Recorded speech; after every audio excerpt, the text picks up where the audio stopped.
La station spatiale était suspendue en orbite telle une fleur de métal. Ses bras d'amarrage étaient déployés pour accueillir des vaisseaux venus des quatre coins de la galaxie. Aujourd'hui, ses bras supportaient des vaisseaux de toutes formes et de toutes tailles. D'élégantes corvettes Velkari luisaient comme des dagues d'argent. D'imposants croiseurs de combat jantes reposaient tels des géants endormis.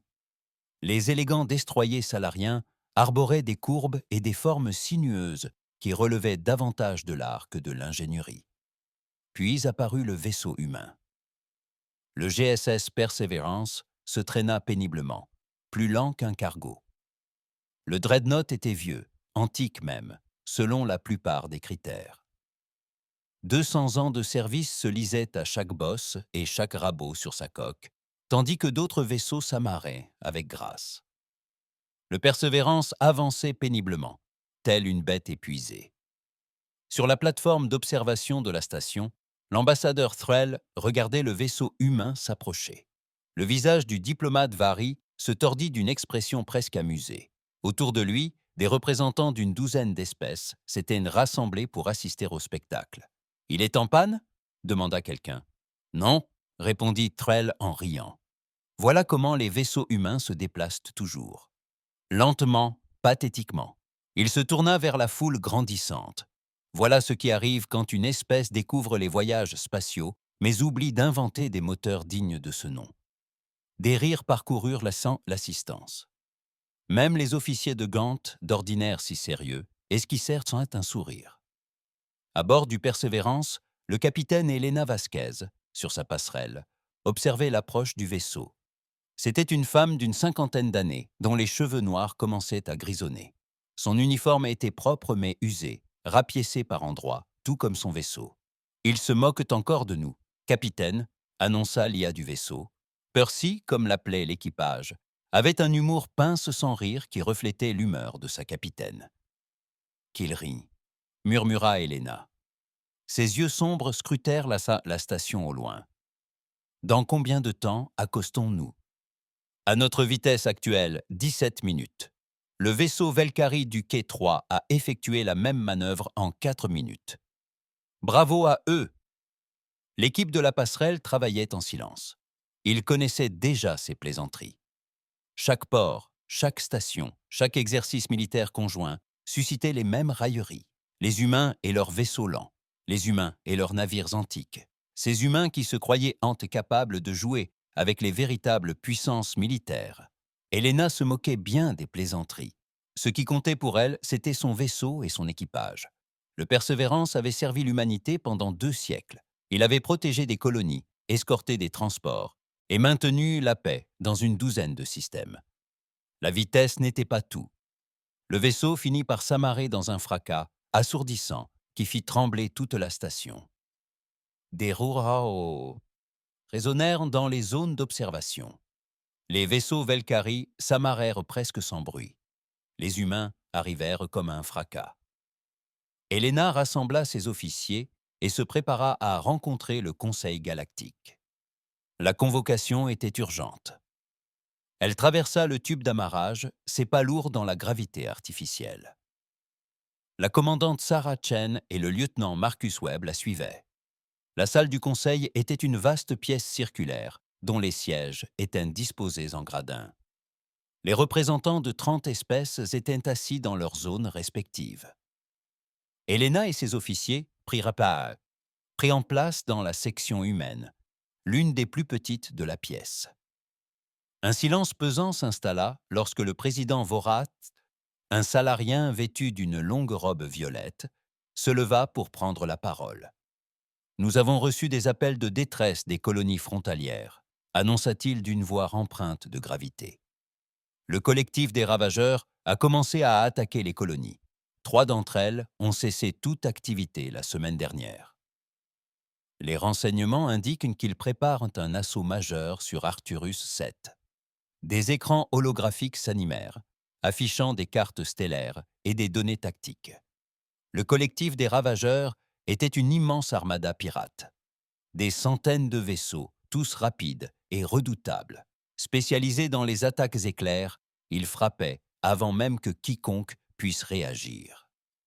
Arcturus 7 compte 2 millions de civils, poursuivit Vorat. Il nous faut une flotte de défense immédiatement. La salle s'anima de discussions. Les différentes espèces proposèrent tour à tour leurs vaisseaux. Les Velkari offrirent leur escadrille de corvettes ultra rapides. Les Jantes promirent 3 croiseurs de bataille. Les Carariens engagèrent leur hausse et leur escadre de destroyers. Helena attendit le moment opportun, puis se leva. L'humanité nous offre la persévérance. Un silence de 3 secondes s'installa dans la salle. Puis quelqu'un rit, puis un autre. En quelques instants, la pièce entière fut emplie d'un amusement à peine contenu. L'ambassadeur Threll se leva, l'air oscillant entre pitié et moquerie. « Capitaine Vasquez, nous apprécions votre geste, mais la situation exige de la rapidité. Les ravageurs pourraient attaquer d'ici quelques jours. Votre vaisseau... » Il marqua une pause, pesant ses mots. « Votre vaisseau arriverait des semaines après la fin de la bataille. L'humanité ferait peut-être mieux de s'abstenir. » D'autres voix approuvèrent. Les Velkari restaient polis, mais le message était clair. Les humains et leurs vaisseaux lents n'étaient ça pas nécessaires. Le commandant Ketus, un guerrier Gentok marqué de cicatrices, se leva également. Le capitaine est Motateti, bien intentionné, mais l'excitation est justifiée. Ce n'est pas une bataille pour... Il chercha un terme diplomatique. Des vaisseaux défensifs. Helena resta parfaitement immobile, le visage impassible. Elle s'y attendait. Sarachen, à ses côtés, semblait furieuse. Mais Marcus Webb se contenta de secouer la tête. Ils avaient tous deux déjà vécu cela. « Nous serons là », dit Helena d'une voix calme, sans colère ni attitude défensive. « Le Persévérance protégera Arcturus 7. » Threll étendit les mains dans un geste de fausse compassion. « Capitaine, à la vitesse de votre vaisseau, il vous faudrait 3 semaines pour atteindre la frontière. La bataille sera gagnée ou perdue bien avant votre arrivée. »« Nous serons là », répéta Helena. Le président Vorat semblait mal à l'aise. « Capitaine Vasquez, votre navire serait peut-être plus utile comme force de réserve. »« Ou alors, nous serons là », répéta Helena pour la 3e fois. « Autorisation de départ immédiat, président. » Forth acquiesça lentement. « Accordé. Que la fortune soit avec la flotte de défense. » La séance du conseil prit fin. Les navires commencèrent à quitter les quais dans l'heure qui suivit. Les vaisseaux rapides, les véritables navires de guerre, partirent tous en grande pompe. Ils passèrent à une vitesse supraluminique et disparurent, filant vers la frontière. Le Persévérance quitta la station en dernier. Il s'éloigna à sa vitesse de croisière habituelle, ses propulseurs tirant par à-coups réguliers et méthodiques.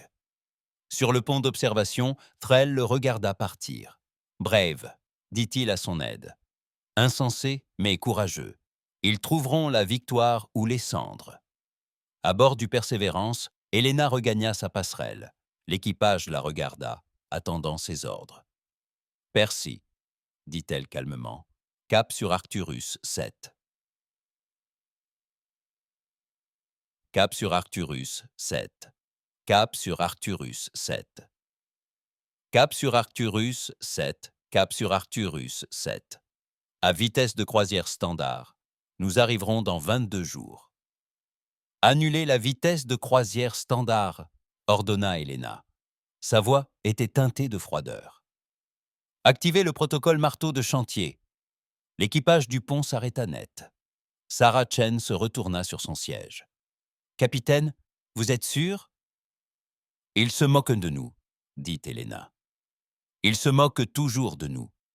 Il ne pose jamais la bonne question. »« Quelle question ?» demanda Marcus. La voix de Percy répondit dans les haut-parleurs du vaisseau. « Il ne nous demande jamais pourquoi nous construisons des vaisseaux lents, lieutenant. » Helena était assise dans son fauteuil de commandement, les yeux rivés sur l'écran affichant l'espace vide devant elle. Tout le monde se prépare pour la poussée d'accélération maximale. Ingénierie. Je veux que tous les systèmes non essentiels soient mis hors service. Couper toute l'alimentation au moteur et au bouclier avant. Au plus profond des entrailles du vaisseau, d'énormes portes blindées commencèrent à s'ouvrir. Des membres d'équipage, équipés d'exosquelettes motorisés, mirent en place le matériel lourd. Le Persévérance n'était pas un vaisseau comme les autres. Les autres espèces construisaient des vaisseaux légers et rapides. Les humains, eux, avaient construit des vaisseaux lourds, extrêmement lourds. Le nez du vaisseau pivota, s'alignant parfaitement avec un point dans l'espace lointain. Puis, tous les moteurs s'allumèrent simultanément, non pas pour manœuvrer, ni pour une accélération progressive. Pour une vitesse brute et implacable, le Persévérance commença à accélérer, puis encore plus vite. « Ils comprendront bien assez tôt », murmura Helena. Le vieux vaisseau de guerre s'élança dans l'obscurité, gagnant en vitesse à chaque seconde. La flotte de défense atteignit Arcturus 7 en un temps record. 16 vaisseaux de 6 espèces différentes, sortant de leur voyage supraluminique, surent immédiatement qu'il était trop tard. Les ravageurs étaient déjà là. Le commandant Ketus, posté sur la passerelle de son croiseur de bataille, observait la scène avec une colère grandissante. Des centaines de petits vaisseaux grouillaient autour de la planète, tels des insectes enragés. Les plateformes de défense orbitale de la colonie étaient déjà détruites. Des débris jonchaient l'espace. « Formation de combat !» ordonna Case. Les escadrons Velkari engagèrent sur le combat contre les chasseurs ennemis. Des destroyers salariens protègent de nos flancs. Nous progressons vers la planète. La flotte de défense s'avance. Immédiatement, les ravageurs attaquent. Le combat tourne mal dès le départ.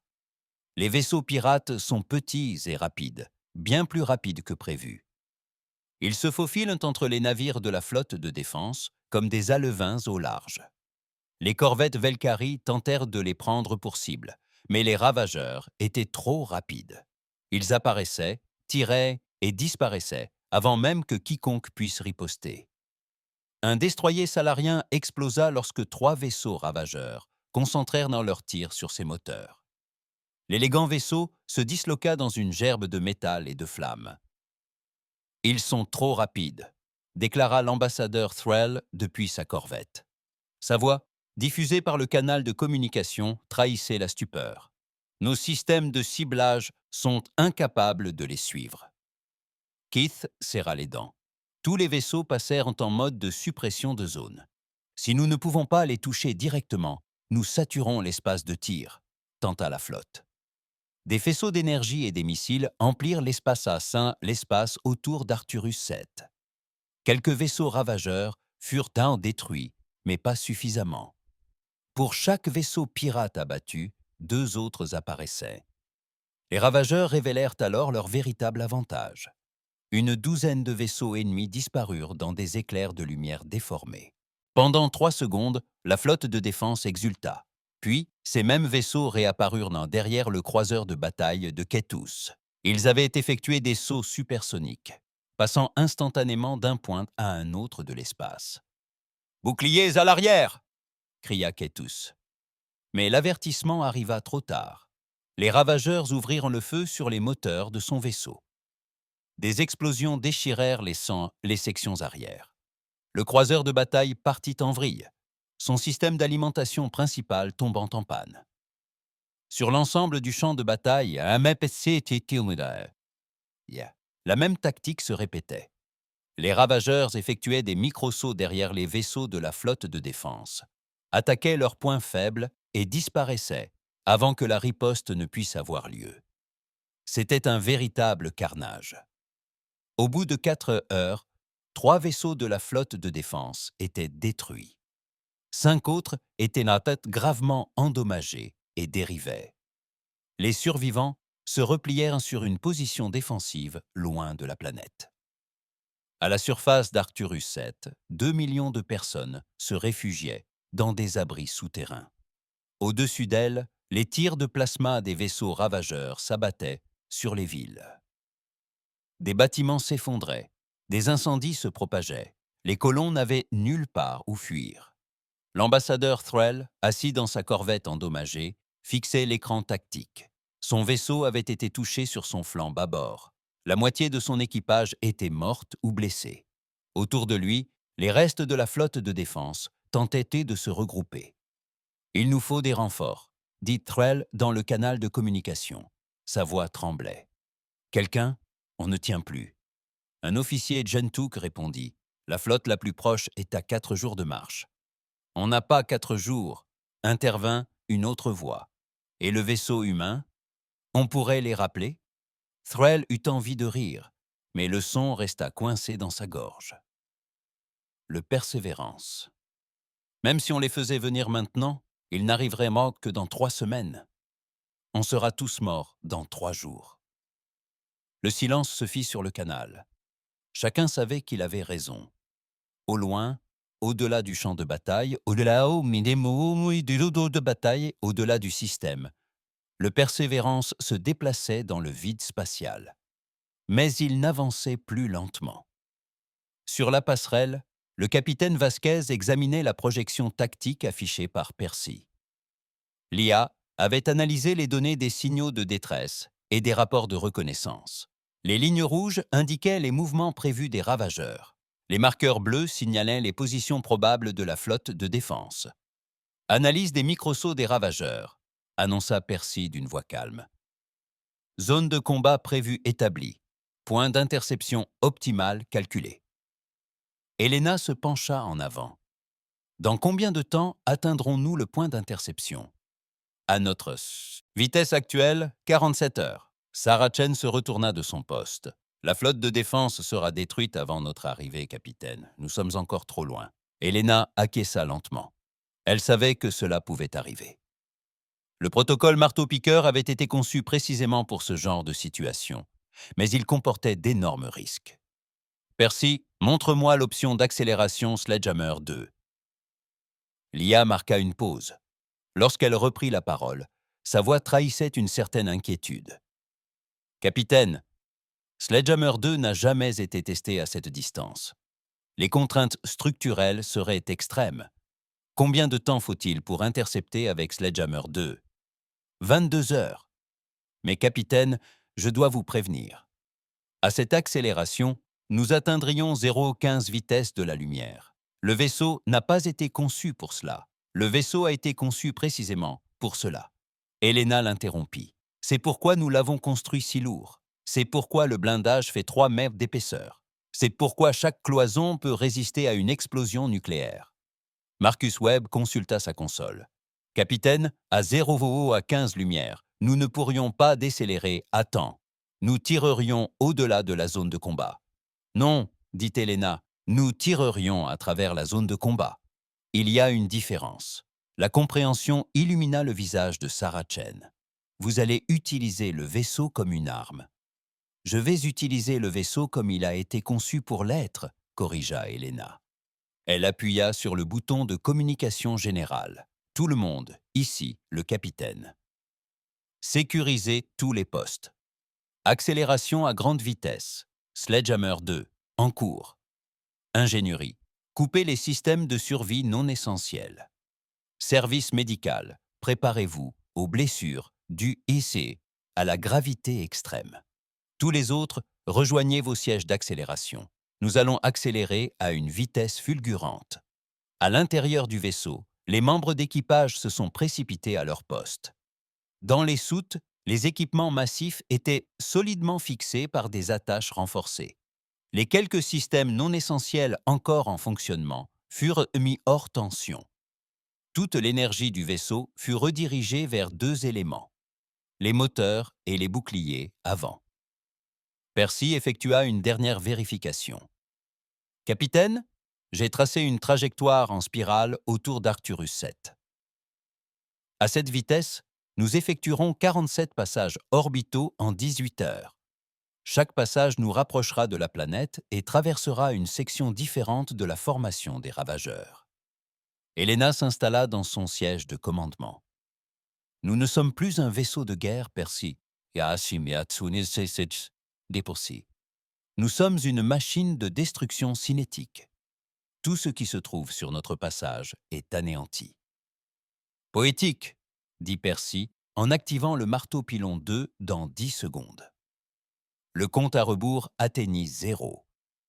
Tous les moteurs du Persévérance fonctionnèrent à pleine puissance.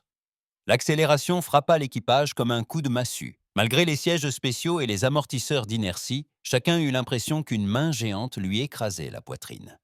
Le vaisseau fonça en avant. Sa vitesse augmenta de 1%, puis de 2%, puis de 5% de la vitesse de la lumière. Sur la passerelle, des écrans affichaient l'intégrité structurelle du vaisseau. Des voyants d'alerte clignotaient tandis que la coque grinçait sous la contrainte. Mais l'alerte resta jaune, sans jamais passer au rouge. Le vaisseau tint bon, 10% de la vitesse de la lumière, 12%, 15%. Le Persévérance devint un projectile de métal et de fureur, fonçant à travers l'espace vers Arcturus 7. Sur sa coque, les boucliers avant crachaient une énergie intense, formant un cône de protection devant le vaisseau. Tout ce que les boucliers toucheraient serait instantanément vaporisé. Elena regarda les chiffres grimper et se permit un léger sourire. « 22 heures, dit-elle. Nous y serons dans 22 heures. Au loin, Arcturus 7 attendait. La flotte de défense luttait pour sa survie. Les ravageurs intensifièrent leur attaque, ignorant qu'une créature très ancienne et très lourde fonçait sur eux à 15% de la vitesse de la lumière. 36e heure de siège. Arcturus 7 brûlait. Le commandant Ketus, assis dans son croiseur de bataille endommagé, songeait triste à une chose qu'il n'aurait jamais cru possible. La reddition. Le Ghana ne se rendit pas. C'était contraire à toutes les convictions de son peuple, mais il voyait 8 vaisseaux, tout ce qui restait de la flotte de défense, lutter pour survivre face à des centaines de ravageurs. Et il n'avait pas d'autre choix. Les pirates avaient donc commencé à bombarder la surface de la planète. Des villes entières n'étaient plus que des cratères fumants. Les abris souterrains ne tiendraient pas longtemps. « Monsieur, » dit son officier tactique, « je détecte quelque chose sur les capteurs longue portée. » Ketus leva à peine les yeux. « Un autre groupe de ravageurs ?»« Non, monsieur, c'est... Je n'en suis pas certain. » La masse indiquée suggérait un croiseur lourd ou un cuirassé, mais la vitesse était incorrecte. Cela attira l'attention de Ketus. Correcte comment? Elle était trop rapide, beaucoup trop rapide pour un vaisseau de cette taille. La voix de l'officier trahissait sa confusion. Les données montrent une accélération, actuellement à 0,14 vitesse lumière et toujours en ascension. Ketus afficha les données des capteurs sur son propre écran. Un frisson le parcourut. C'était impossible. Aucun vaisseau de cette taille ne pouvait se déplacer à une telle vitesse. « Monsieur, l'ordinateur l'identifie comme étant le Persévérance. » Ketus resta un instant sans voix. Le vaisseau humain. Ce vaisseau humain lent et pitoyable avançait à une vitesse à faire pâlir d'envie une corvette Velkari. Vérifiez vos captures. Ils doivent être endommagés. Les capteurs fonctionnent normalement, monsieur. Il s'agit bien du Persévérance. Heure d'arrivée estimée. 21 heures. 21 heures. Il pourrait survivre 21 heures. Ketus a ouvert un canal vers la flotte. Tous les vaisseaux, des renforts arrivent. Le vaisseau humain approche. La voix de l'ambassadeur Threll est revenue, faible et lasse. Les humains, Ketus, ils n'arriveront pas à temps. Ils arriveront dans 21 heures. Silence sur le canal. Puis Throw reprit la parole, l'incrédulité palpable dans sa voix. C'est impossible. Ils étaient à 3 semaines. Apparemment pas, répondit Ketus. Il fixa l'affichage du capteur, observant la vitesse grimper. Je ne comprends pas non plus, mais ils arrivent. Sur le Persévérance, l'équipage supporta la pression constante de l'accélération. 20 heures de torture en gravité extrême. Impossible de quitter les tables d'accélération. Se nourrir consistait à aspirer une pâte nutritive par tube. Dormir était quasiment impossible, mais le vaisseau a tenu bon. Sarah Chen surveillait les indicateurs d'intégrité structurelle. Contrainte de la coque à des niveaux acceptables. Bouclier avant résistant à 98%. Nous avons des fractures mineures aux sections 7 et 12, mais rien de critique. « Heure d'arrivée » demanda Elena. « 1 heure et 42 minutes, répondit Percy. Helena activa le système de communication. Tout le monde, préparez-vous au combat. Une fois dans la zone de combat, nous ne pourrons plus manœuvrer. Notre trajectoire est fixe. Équipe d'armement, vous disposez de 4 secondes exactement pour acquérir et tirer sur les cibles lors de leur passage. Si vous manquez une cible sur cette orbite, vous pourrez tenter de la toucher au prochain passage. Marcus vérifia son affichage d'armement. Capitaine, à notre vitesse actuelle, les obus de notre canon électromagnétique auront la même puissance que des armes nucléaires tactiques. Je sais, répondit Helena. Utilisez-les avec parcimonie. Le Persévérance pénétra dans le système Arcturus 7. Tous les capteurs de la zone l'ont immédiatement détecté. La vitesse et la masse du vaisseau ont généré des relevés qui se sont affichés en grand sur tous les écrans tactiques. À bord du vaisseau de commandement Ravageur, le seigneur de guerre VE fixait le contact entrant. L'œil cybernétique christien analysait les données. « Qu'est-ce que c'est » demanda-t-il. « Vaisseau inconnu, seigneur de guerre. Mais il se déplace très vite. Je vois bien qu'il se déplace rapidement. » Vect grogna. « Identifiez-le. » L'ordinateur l'associe au cuirassé humain Persévérance, Vect Rit. Le lent vaisseau humain. Nos renseignements indiquaient qu'il se déplaçait comme un cargo. Ce n'est plus le cas. Seigneur de guerre. Le rire s'éteignit. Nous étudions la trajectoire. Il fonce droit sur notre formation. Dispersion générale. Ce vaisseau ne peut pas virer à cette vitesse. Nous l'évitons tout simplement. Mais son officier tactique secoua la tête. Seigneur de guerre, la trajectoire du vaisseau humain est calculée.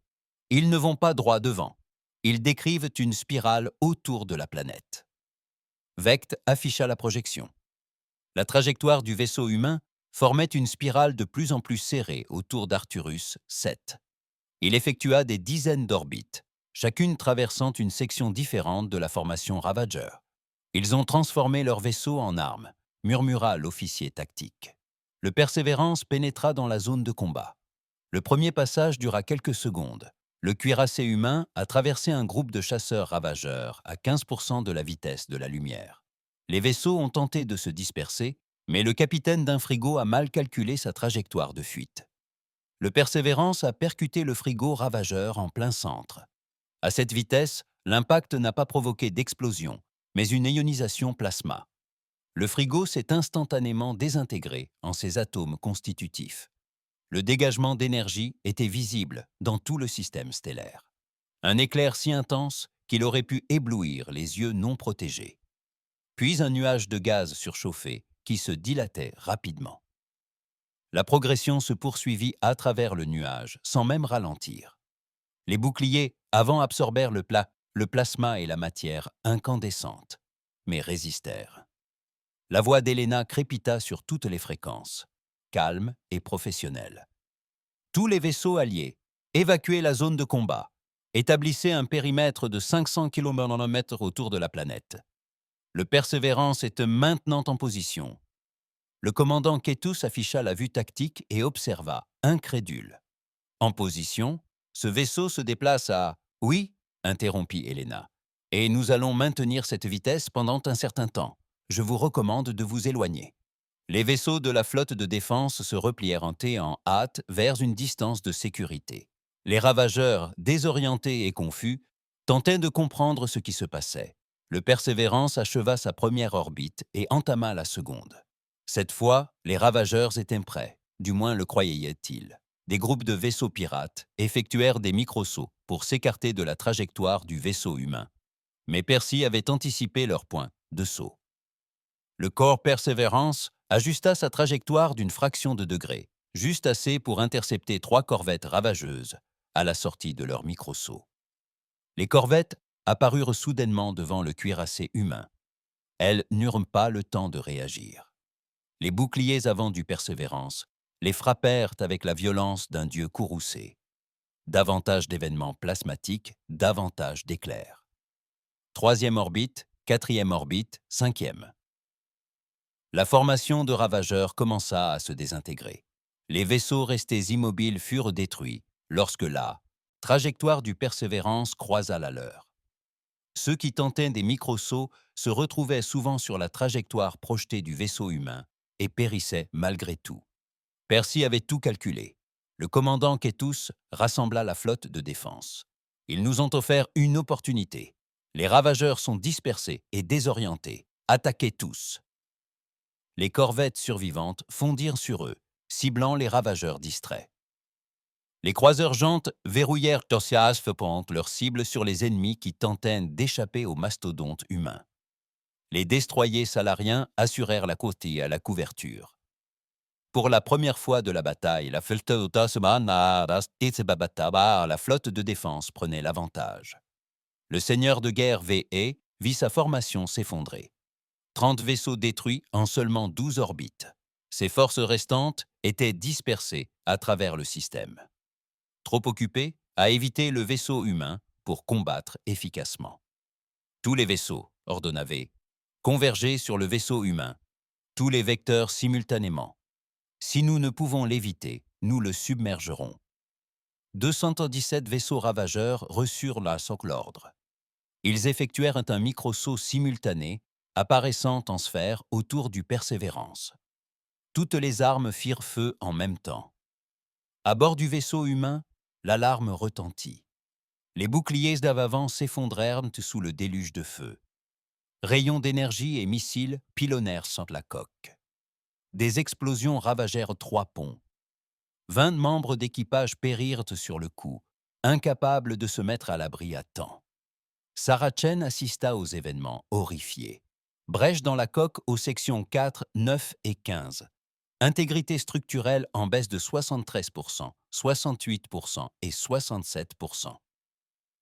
Nous restons dans les limites opérationnelles, déclara Percy d'un ton calme. Helena essuya le sang d'une coupure au front. La passerelle était endommagée. Une console était en feu, mais le vaisseau continuait d'avancer, de suivre sa trajectoire. Feu de riposte, toutes les batteries. Le Persévérance déploya toute sa puissance de feu. Lorsque d'autres espèces construisaient des vaisseaux légers et rapides, elles ne pouvaient emporter que peu d'armes. Lorsque les humains construisirent un vaisseau aussi lourd qu'une petite lune, ils purent y installer un arsenal impressionnant. Des centaines de lasers de défense rapprochés réduisirent en miettes les chasseurs ravageurs les plus proches. Les tourelles à canon électromagnétiques, qui n'avaient guère besoin de suivre leur cible tant les ennemis étaient nombreux, tiraient des projectiles en tungstène, capables de transpercer les blindages pirates comme du papier. À 0 ou à 15 fois la vitesse de la lumière, même les petits objets devenaient des armes dévastatrices. Un projectile en tungstène de 10 kJ, lancé à cette vitesse, a touché un destroyer Ravager et a transformé l'énergie cinétique du vaisseau en fusion instantanée. Le destroyer n'a pas explosé. Elle cessa tout, simplement d'exister, remplacée par une étoile éphémère. Les lance-missiles s'ouvrirent, libérant les munitions que l'équipage avait conservées précisément pour ce genre de situation. Le feu embrasa l'espace. La sphère Ravager s'effondra. 70 vaisseaux détruits en 90 secondes. Les survivants se dispersèrent vers des points de saut aléatoires, abandonnant le siège. Le seigneur de guerre Vect vit sa flotte se désintégrer. Il sauta en lieu sûr, maudissant les humains et leurs vaisseaux impossibles. Le Persévérance poursuivit sa spirale, orbite après orbite, pendant 6 heures. Encore. Les derniers ravageurs quittèrent le système. Lorsque le vaisseau humain acheva son dernier passage, l'espace autour d'Arcturus 7 était désert. Vint alors le plus difficile, s'arrêter. Déclenchant la manœuvre de décélération, Percy annonça « Il faudra 36 heures ». Le vaisseau fit un tonneau, une manœuvre qui dura 20 minutes à sa vitesse actuelle. Puis, les moteurs se remirent en marche, luttant contre l'incroyable inertie accumulée par le Persévérance. La décélération plaqua l'équipage contre leur couchette, avec autant de violence que l'accélération. Helena utilisa le système de communication pour contacter la flotte de défense. Commandant Ketos, rapport de situation. La voix du guerrier Gentok avait un ton qu'Helena ne lui avait jamais entendu. Respect, capitaine Vasquez. Nous avons 8 vaisseaux opérationnels, 3 gravement endommagés, mais stables. Les ravageurs ont battu en retraite. La planète est sécurisée. Il marqua une pause. Vous avez sauvé 2 millions de vies aujourd'hui. Nous les avons tous sauvés, dit Helena. Votre flotte a tenu bon jusqu'à notre arrivée. Nous avons tenu bon parce que nous savions que vous alliez venir. Kétus répondit, Capitaine, je vous dois des excuses sincères. J'ai qualifié votre vaisseau de pitoyable. J'ai dit que les humains n'avaient pas leur place dans les vrais combats. Helena sourit, bien que Kétus ne pût le voir. Vous n'aviez pas tort, commandant. Nous ne sommes pas faits pour le genre de bataille que vous menez. Manœuvres rapides, frappes éclairs, tactiques élégantes. Ce n'est pas notre genre. Alors, à quoi sers-tu? À ça, répondit Helena simplement, à rester immobile et à refuser de bouger. À être trop lourd pour être déplacé, à transformer l'élan lui-même en arme. La voix de l'ambassadeur Thrall se fit entendre sur le canal. Le diplomate Velkari semblait fatigué et humble. « Capitaine, j'étais la voix la plus forte à me moquer de votre vaisseau. J'ai dit que vous étiez trop lent pour avoir la moindre importance. J'ai dit que vous n'auriez même pas dû venir. Vous travaillez avec les informations dont vous disposiez, dit Helena.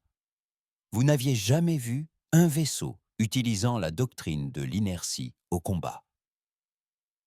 La doctrine de l'inertie, demanda Thrall. Nous pourrons peut-être en discuter une fois la décélération terminée. Pour l'instant, nous naviguons encore à très grande vitesse dans une direction très dangereuse. Pendant les 36 heures suivantes, le Persévérance ralentit progressivement. L'équipage profita de ce temps pour soigner les blessés et réparer les parties endommagées. On dénombra 20 morts et 43 blessés. Le bilan aurait pu être bien pire. Le navire finit par s'immobiliser, maintenant sa position près de la flotte de défense. Helena ordonna aux équipes de contrôle des avaries de poursuivre leur travail, tandis qu'elle et ses officiers se préparaient à rencontrer les autres commandants. La réunion eut lieu à bord du croiseur de bataille du commandant Kétus. Le Gentuk avait transformé sa salle de conférence en salle de réunion d'urgence. Des représentants des 8 vaisseaux survivants y assistèrent peintes par hologramme ou en personne. Helena arriva avec Sarah Chen et Marcus Webb. À leur entrée, tous se levèrent. C'était un honneur militaire qui surprit les humains. « Veuillez vous asseoir, » dit Kétus. « Nous avons beaucoup à discuter. » Le commandant Genta paraissait plus âgé qu'auparavant. La bataille l'avait marqué. Son navire portait des cicatrices qui nécessiteraient des mois de réparation. Mais son regard était perçant, et lorsqu'il posa les yeux sur Helena, il n'y avait aucune moquerie. « Capitaine Vasquez, » commença Kétus, « je suis un guerrier depuis 40 ans. J'ai combattu dans 16 batailles majeures. J'ai commandé des flottes et mené des assauts contre des positions fortifiées. Et je n'ai jamais rien vu de semblable à ce que vous avez fait aujourd'hui. » Helena acquiesça. « Vous avez des questions, beaucoup de questions. Mais d'abord, permettez-moi de vous dire ceci. Vous nous avez sauvés. Pas seulement les colons d'Arcturus VII, mais nous aussi, la flotte de défense. Nous allions mourir. Nous nous apprêtions à nous rendre ou à être anéantis. Puis vous êtes arrivés. » Kétus se pencha en avant. « Ma première question est simple. Comment un vaisseau aussi lent peut-il se déplacer aussi vite ?» Helena jeta un coup d'œil à Sarah Chen, qui afficha un écran holographique. « Il faut nous expliquer la doctrine navale humaine. Toutes les espèces ici présentes construisent des vaisseaux légers et rapides. On privilégie la vitesse et la maniabilité. Vous voulez des vaisseaux capables de poursuivre les ennemis, de se replier face aux dangers et de frapper par surprise. C'est la stratégie militaire de base, comme l'a dit l'ambassadeur Thrall. Oui, poursuivit Sarah. Mais les humains concevaient la guerre différemment. Nous nous posions une question plus sombre. Et si l'ennemi venait à nous? Et si nous ne pouvions pas fuir? Et si nous devions défendre une position immobile? Marcus reprit l'explication. Arcturus VII ne peut pas esquiver. Elle ne peut pas fuir. C'est une planète de 2 millions d'habitants. Il en va de même pour chaque colonie humaine. chaque station spatiale, chaque établissement. C'est pourquoi nous avons construit des vaisseaux conçus non pas pour poursuivre les ennemis, mais pour protéger ce qui ne peut se défendre lui-même. L'hologramme affichait les spécifications techniques du Persévérance. Les autres commandants dévisageaient les chiffres. « Votre coque fait 3 mètres d'épaisseur !» s'exclama un officier carien, incrédule. « Nos destroyers ont des trous de 20 centimètres de profondeur. »« Notre navire est blindé à 30% de sa masse », confirma Sarah. « Hera, chaque cloison est renforcée. Chaque système critique bénéficie d'une triple redondance. Nous l'avons conçu pour encaisser les dégâts et continuer le combat. » « Mais la vitesse, insista Kétus. Même avec votre blindage lourd, vous vous déplacez plus vite que n'importe quel navire de cette taille. » Helena sourit. Voilà qui est intéressant. Commandant, que se passe-t-il quand on pousse un objet léger? Il se déplace rapidement et facilement. Et que se passe-t-il quand on pousse un objet lourd? Keith fronce les sourcils. Il se déplace lentement. Il faut plus d'énergie pour accélérer. C'est vrai, acquiesce Helena. Mais une fois que cet objet lourd est en mouvement, que se passe-t-il? La compréhension illumine le visage de Jennant. Il est très difficile de l'arrêter. L'inertie, annonça la voix de Percy depuis l'écran holographique. L'IA avait rejoint la réunion. La masse multipliée par la vitesse. Un vaisseau léger peut accélérer rapidement, mais son inertie est faible. Un vaisseau lourd accélère lentement, mais une fois qu'il atteint une vitesse élevée, son inertie est énorme. Sarah afficha des équations de physique. La masse du Persévérance est 4 fois supérieure à celle d'un croiseur standard. Lorsque nous atteignons la même vitesse que vos vaisseaux, notre quantité de mouvement est 4 fois plus importante. À des vitesses encore plus élevées, cette quantité de mouvement devient dévastatrice. « Mais vous ne pouvez pas virer », fit remarquer un officier du Valkyrie. « À ces vitesses et avec une telle masse, changer de direction détruirait votre vaisseau. » « Tout à fait. » Helena dit. « Nous ne pouvons ni virer ni esquiver. Une fois engagés sur une trajectoire, nous sommes piégés, c'est le prix à payer. Nous sacrifions notre maniabilité pour une force irrésistible. » Kétus se laissa aller dans son fauteuil. « Vous avez donc tout planifié. Vous avez calculé le lieu de la bataille. Vous avez tracé une trajectoire qui vous ferait traverser les lignes ennemies, et vous avez tout simplement refusé de dévier de ce chemin. Les ravageurs, eux, pouvaient y bouger. » Marcus a dit que c'était impossible. Ils devaient nous éviter ou mourir. Et pendant qu'ils s'efforçaient de nous éviter, vos navires les ont anéantis. L'ambassadeur Thrill semblait inquiet. « Mais capitaine, c'est d'une dangerosité extrême. Et si vos calculs étaient erronés? Et si la bataille s'était déplacée? Alors, 2 millions de personnes seraient mortes, » a déclaré Helena sans embâge. « Et nous aurions tiré les leçons de cette erreur et adapté notre doctrine. » Elle a croisé le regard de Thrill. Mais les calculs étaient injustes. Nous perfectionnons la doctrine de l'inertie depuis 2 siècles. Nous prévoyons tous les scénarios possibles. Nous effectuons des simulations en permanence. Nous raisonnons sur des siècles et construisons pour les pires situations. C'est la nature humaine, ajouta Percy. Une planification à long terme, une exécution rigoureuse, construire aujourd'hui ce qui pourrait ne pas être nécessaire dans 50 ans. Un commandant carien prit la parole. Mais il y a forcément des situations où nos navires sont inutiles.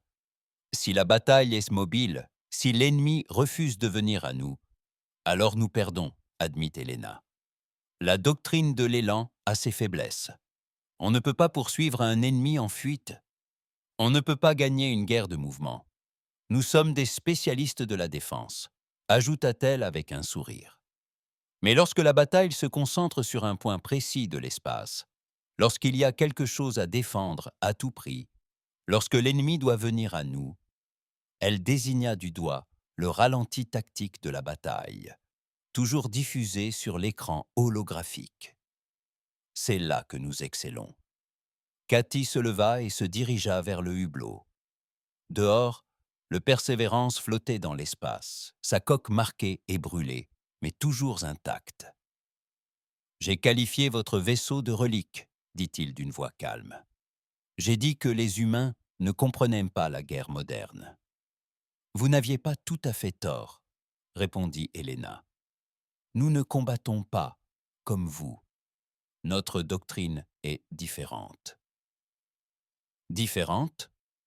Acquiesça Quittus. Pas inférieure, juste différente. Il se retourna vers elle. Capitaine Vasquez, j'ai une autre question. Celle qui, à mon avis, est la plus importante. Demandez-vous, et si vous aviez été un peu plus lent? Et si les calculs n'avaient pas été parfaits? Et si vous étiez arrivé 5 heures plus tard? Helena réfléchit sérieusement à la question. Alors, nous aurions échoué. 2 millions de personnes seraient mortes. La flotte de défense serait détruite et l'humanité devrait se rendre à l'évidence. Notre doctrine doit être révisée. Ça ne vous dérange pas? Moi, ça me terrifie, demanda Helena sincèrement. À chaque fois qu'on applique le protocole à la lettre, j'ai peur que les calculs soient erronés, que le vaisseau se brise sous la pression, qu'on arrive trop tard. Elle marqua une pause. Mais l'alternative, c'est de ne rien faire, de laisser des gens mourir, parce qu'on a eu trop peur d'essayer. Ctus acquiesça lentement. Vous avez tout misé sur une seule trajectoire calculée. Nous avons tout misé sur 2 siècles de préparation, corrigea Helena. La persévérance n'est pas une arme improvisée. Elle est le fruit d'innombrables heures d'ingénierie, d'essais et de développement doctrinal. Nous avons construit ce vaisseau et 5 autres semblables, car nous savions qu'un jour, nous en aurions besoin. La réunion se poursuivit pendant 1 heure. Les autres commandants posèrent des questions techniques. Ils voulaient comprendre les vaisseaux humains, les stratégies, la philosophie de la doctrine de l'inertie. Helena, Sarah et Marcus répondirent patiemment à chaque question. Finalement, Quettus se leva. « Capitaine, au nom de la flotte de défense et des habitants d'Arcturus 7, merci. Nous nous sommes trompés à votre sujet. Nous nous sommes trompés au sujet de votre vaisseau, et nous ne commettrons plus cette erreur. » Les autres commandants ont approuvé ces paroles. Même l'ambassadeur Threll, qui avait été le plus virulent critique, a présenté ses sincères remerciements et ses excuses. La réunion terminée, alors que chacun s'apprêtait à partir, Keith prit Helena à part. « Une dernière question, capitaine. Par simple curiosité, allez-y. Votre navire s'appelle le Persévérance. Est-ce un nom courant dans la tradition navale humaine? » Helena sourit. « Nous nommons nos navires, conçus selon la doctrine de l'inertie, d'après des vertus qui nous sont chères. Persévérance, résilience, détermination, endurance, constance et indomptable. » Son sourire s'élargit. Nous les nommons d'après les qualités qu'ils doivent posséder. Car lorsqu'on construit un navire incapable de fuir, d'esquiver ou d'abandonner, on lui donne un nom qui rappelle à tous ce qu'il représente. Keith lui rendit son sourire. Persévérance, un nom approprié. Il tendit la main en signe de respect. « J'espère ne jamais avoir à vous affronter au combat, capitaine. J'espère que tu n'auras jamais à affronter un ennemi qui l'exige, » répondit Helena en lui serrant la main. « Mais si jamais cela arrive, nous serons là. » Ils rirent tous les deux. La plaisanterie avait une autre signification, non plus moqueuse, mais bienveillante. Les humains regagnèrent leur vaisseau. Le long voyage de retour les attendait. 3 mois après la bataille d'Arcturus 7, le Conseil galactique se réunit à nouveau. La frontière était sécurisée. Le collectif des ravageurs s'était fracturé. Ces vaisseaux restants étaient traqués par des patrouilles multi-espèces coordonnées. Une paix fragile mais réelle était revenue dans les colonies extérieures. Et tous voulaient parler des humains. La salle du Conseil était remplie de représentants de 40 espèces, un nombre jamais atteint depuis des années. La nouvelle de la bataille s'était répandue à travers la galaxie. Le vaisseau humain, lent et rapide comme l'éclair. Le cuirassé antique qui avait anéanti une armada pirate. La manœuvre impossible qui avait sauvé 2 millions de vies. Le Sir, Capitaine Elena Vasquez se tenait devant le conseil réuni. Cette fois, lorsqu'elle entra dans la salle, personne n'en sortit. Les représentants restèrent debout par respect. C'était un geste habituellement réservé aux héros de guerre et aux commandants légendaires. Le président Vorat ouvrit la séance. Capitaine Vasquez, le Conseil vous a convoqué pour expliquer la doctrine navale humaine. De nombreuses espèces souhaitent comprendre comment le Persévérance a accompli de tels exploits. Et l'Helena acquiesça. Elle s'y était préparée. Sarah Chen et Marcus Webb se tenaient à ses côtés, et Percy s'était téléchargé dans les systèmes holographiques de la Chambre. « Merci, Président », commença Helena. « Depuis 2 siècles, l'humanité a développé ce que nous appelons la doctrine de l'inertie. Toutes les espèces présentes ici nous ont demandé pourquoi nous construisons des vaisseaux lents. Pourquoi ne suivons-nous pas votre exemple et ne créons-nous pas des vaisseaux rapides et maniables? Je vais vous l'expliquer aujourd'hui. » L'écran holographique s'activa, révélant des vaisseaux de différentes espèces, d'élégantes corvettes Velkari, de puissants croiseurs Zenta, de gracieux destroyers salariens. Vous avez construit des vaisseaux pour poursuivre les ennemis, poursuivi Helena, pour semer les menaces, pour s'échapper. Ce sont d'excellents modèles pour les guerres de mouvement, les opérations offensives, la projection de puissance sur de vastes distances. L'exposition présenta ensuite le Persévérance et ses 5 navires jumeaux. Comparés aux autres vaisseaux, ils paraissaient anciens et rudimentaires, massifs, lourds et lents. « Nous avons construit des vaisseaux dans un but différent, » expliqua Helena. « Nous nous sommes posé une question que d'autres espèces n'ont peut-être pas envisagée avec autant de profondeur. Et si l'ennemi nous attaque? Et si nous ne pouvons pas fuir? Et si battre en retraite signifie abandonner des millions de civils à leur sort? » Un conseiller Velkari leva la main. « Capitaine, la meilleure défense est sans doute de vaincre l'ennemi avant qu'il n'atteigne vos mondes. L'offensive, pas la défensive. »« C'est vrai, » approuva Helena. « Mais que se passera-t-il si votre offensive échoue, si l'ennemi parvient à percer vos lignes? Malgré tous vos efforts, la bataille atteindra votre planète natale, vos colonies, votre peuple. » Un silence s'installa dans la salle.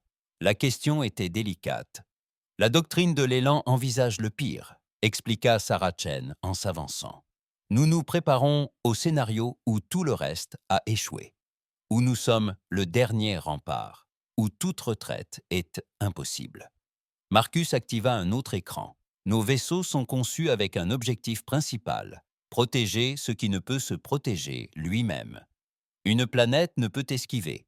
Une station spatiale ne peut fuir. Les civils ne peuvent évacuer assez. Vite, nous avons donc construit des navires qui protègent les populations sans défense des menaces. » L'écran affichait les spécifications du Persévérance. Les chiffres ont suscité l'admiration du public.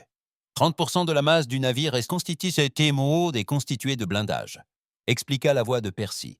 Un blindage complet de 3 mètres d'épaisseur. Des cloisons renforcées capables de résister à des explosions nucléaires.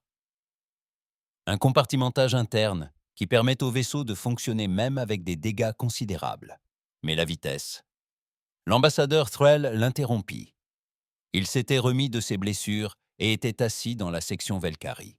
« Vous vous déplacez plus vite que n'importe quel vaisseau de votre taille ne devrait pouvoir le faire. » Helena sourit. « C'est le cœur même de la doctrine de l'inertie, ambassadeur. Nous acceptons la lenteur de nos vaisseaux.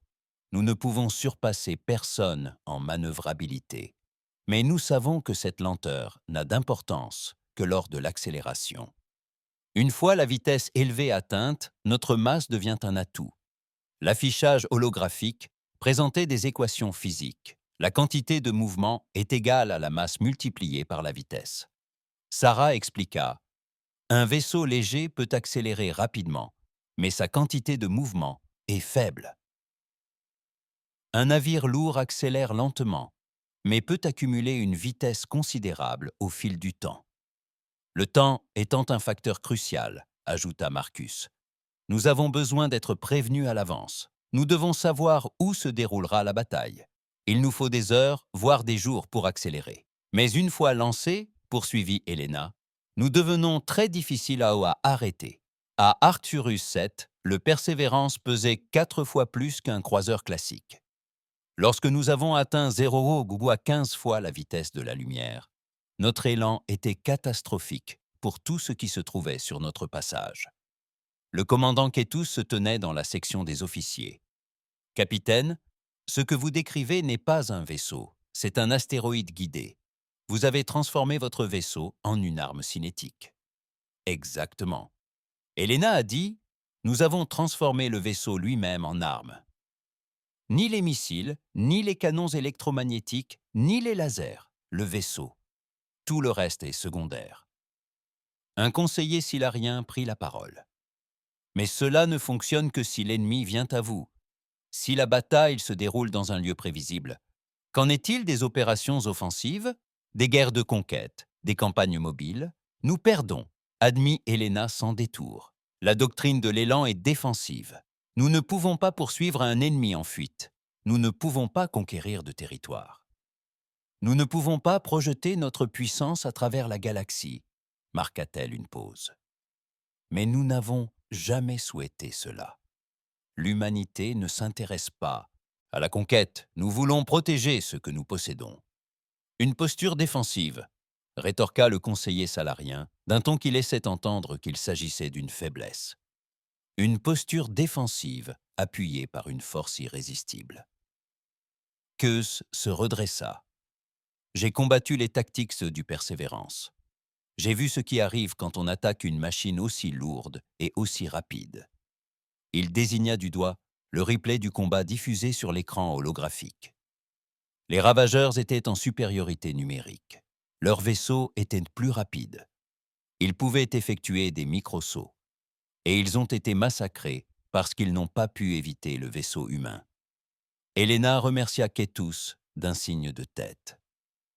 La doctrine de l'élan repose sur 3 conditions. Premièrement, un avertissement préalable de la menace.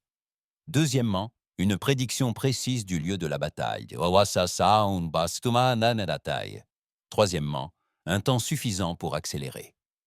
Et si ces 3 conditions font défaut, demanda un autre conseiller, alors nous utilisons des tactiques conventionnelles et nous perdons probablement, répondit Helena.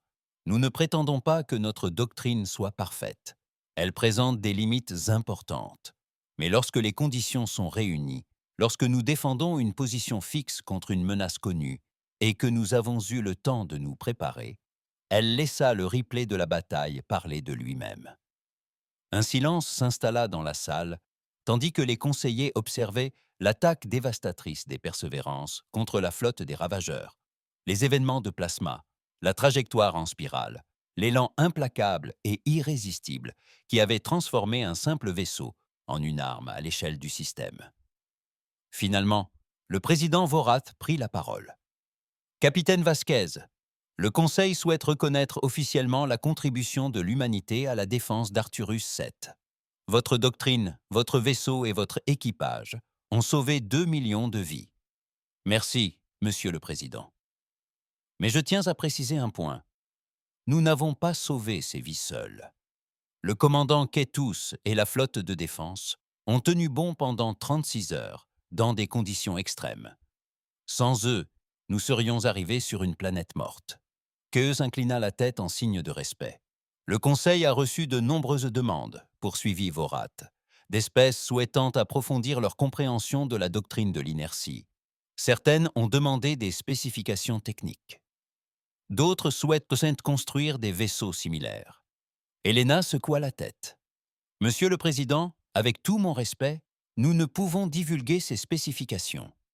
Non pas par souci de confidentialité, mais parce que la doctrine de l'inertie exige un état d'esprit particulier. Il faut être prêt à construire des navires dont la conception prend des décennies et le perfectionnement des siècles. Il faut être prêt à sacrifier la puissance offensive au profit de la robustesse défensive. Il faut être prêt à paraître lent et faible et à accepter les moqueries qui en découlent. » Elle parcourut la pièce du regard. Chaque espèce ici présente construit des vaisseaux adaptés à sa culture et à ses objectifs. Les Velkhari privilégient la vitesse et l'élégance. Les jantes privilégient la puissance et l'affrontement direct. Les cariens privilégient la grâce et la précision. La doctrine de l'élan est logique pour les humains, car nous valorisons la protection et la persévérance. Vous dites que votre doctrine est inimitable, demanda Thrall. Je dis qu'elle ne devrait pas être copiée sans comprendre pourquoi nous l'avons conçue ainsi, répondit Helena. Mais je propose autre chose. Un pacte de défense mutuelle. Vous apportez vos vaisseaux rapides, vos flottes manœuvrables et vos capacités offensives. Nous apportons nos vaisseaux lents, notre force défensive, notre élan irrésistible. Ensemble, nous compensons nos faiblesses respectives. La salle s'anima de discussions. Les conseillers débattaient entre eux. Les espèces se réunissaient en petits groupes. Finalement, Keith prit la parole. Le Ghana soutient ce pacte. Nous avons vu la doctrine défensive humaine à l'œuvre. Nous serions honorés de les compter parmi nos alliés. Une à une, les autres espèces se joignirent à nous. Les Velkari, les Salariens et même des espèces plus petites restaient neutres durant la crise d'Arcturus VII. Le président Vor demanda un vote formel. Le pacte fut adopté à une écrasante majorité. À la fin de la séance, l'ambassadeur Thrall s'approcha d'Helena. La diplomate Velkari semblait pénaude. « Capitaine, je vous dois des excuses personnelles. J'ai qualifié votre vaisseau de relique, de plaisanterie. J'ai dit que les humains ne comprenaient rien à la guerre moderne. » « Vous n'aviez pas tort, ambassadeur. Nous ne menons pas les guerres modernes comme vous. Mais vous les menez efficacement, dit Thrill, plus efficacement que je ne l'aurais cru. J'ai jugé votre doctrine sans la comprendre. J'ai supposé que lent signifiait faible et que ancien signifiait obsolète. Helena sourit. Beaucoup de gens font cette supposition. Puis-je vous poser une question personnelle? Bien sûr. Et si vous aviez été plus lent? Et si les calculs avaient été erronés? Et si vous étiez arrivé trop tard? On avait déjà posé cette question à Helena. Sa réponse était toujours la même. Nous aurions échoué, mais nous aurions tiré les leçons de cet échec, construit des moteurs plus rapides, affiné nos calculs, amélioré notre doctrine. Elle croisa le regard de Thrill. Mais les calculs étaient justes. Car nous nous préparons à des scénarios comme Arcturus VII depuis 2 siècles. L'humanité pense à long terme, ambassadeur. Nous construisons pour des problèmes que nous espérons ne jamais rencontrer. Thrall hocha lentement la tête. Une philosophie sage. J'espère que mon peuple pourra s'en inspirer. La foule commença à se disperser. Helena et ses officiers se préparèrent à retourner à bord du Persévérance. La voix de Percy parvint à Helena par son communicateur personnel. « Capitaine, nous avons reçu 17 demandes officielles de diverses espèces, sollicitant des spécifications techniques détaillées sur les vaisseaux utilisant la doctrine de l'inertie. »« Refusez-les toutes poliment, dit Helena, mais proposez-leur mieux. Proposez-leur des exercices d'entraînement conjoints. Proposez-leur des postes d'observateurs à bord de nos vaisseaux. Qu'ils voient comment nous fonctionnons. Et s'ils souhaitent construire leur propre navire à propulsion inertielle, Helena a envisagé cette possibilité. Dans ce cas, nous les aidons. Mais nous veillons à ce qu'ils comprennent bien leurs engagements. Construire des navires comme le Persévérance ne consiste pas à copier des spécifications. Il s'agit d'adopter une philosophie qui consiste à accepter que parfois, la meilleure façon de gagner est de refuser de bouger. Sarah Chen sourit. L'objet inamovible. Exactement. Les humains traversèrent les couloirs de la station en direction de leur quai d'amarrage. Les autres espèces s'écartèrent respectueusement. Certains hochèrent la tête, d'autres saluèrent. La moquerie avait disparu, remplacée par une sorte d'admiration. Ils atteignirent le Persévérance. Le vieux navire était à quai, sa coque portant encore les stigmates de la bataille. Les équipes de réparation avaient soigné les dégâts les plus importants, mais les réparations esthétiques prendraient des mois. Helena se tenait au hublot, contemplant son navire. Percy mit le cap sur la frontière. Vitesse de croisière maximale soutenable. « Il nous faudra 6 semaines, capitaine. Alors, nous ferions mieux de nous mettre en route. » Marcus fronça les sourcils. « Capitaine, nous ne sommes pas nécessaires à la frontière pour le moment. Nous pourrions retourner sur Terre pour effectuer les réparations nécessaires. Helena secoua la tête. La frontière, c'est là où vivent les civils, là où les colonies ont besoin de protection. C'est là que nous devons être. La lenteur est la clé du succès, dit Sarah, citant un vieux proverbe de la marine humaine. La lenteur est la clé du succès, approuva Helena. Le Persévérance se désamarra de la station. Elle s'éloigna avec sa lenteur habituelle. Les propulseurs crachaient des rafales régulières et méthodiques. Mais cette fois, tous les navires à quai firent clignoter leur feu de navigation. Un salut militaire, un geste de respect réservé aux vaisseaux légendaires. Sur la passerelle, Helena, assise dans son fauteuil de commandement, contemplait les étoiles. L'aventure l'attendait. Les civils avaient tâté besoin de protection, et la Persévérance, lente mais inébranlable, serait au rendez-vous. Cap sur Panatei. La frontière, annonça le capitaine Percy. Engagez le combat. Le vieux navire de guerre mit le cap sur la lointaine frontière et commença à accélérer. Pas rapidement, jamais rapidement, mais d'une vitesse absolument irrésistible.